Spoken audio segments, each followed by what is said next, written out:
রিকশায় উঠতেই দেখলাম কোন একটা ভালোবাসার গোলাপটি পড়ে আছে অযত্নে।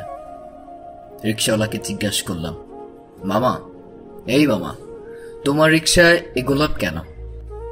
একটু আগে একটা ছেলে আর একটা মেয়ে উঠছিল। মেয়েটির মনে হয় বিয়ে ঠিক হয়ে গেছে।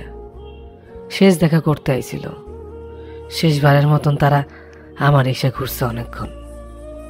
আমি বুঝতে পারছিলাম মেয়েটি অনেক কাঁদছিল।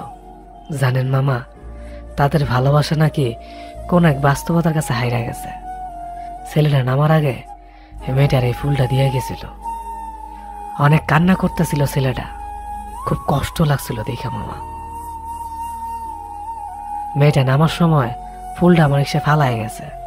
ডাক দিছিলাম, আপা আপনি ফুলটা পড়ে গেছে। আপা শুনে নাই, কাঁদতে কাঁদতে গেটের বাইরে চলে গেছে। জানেন মামা, ভালোবাসা অনেক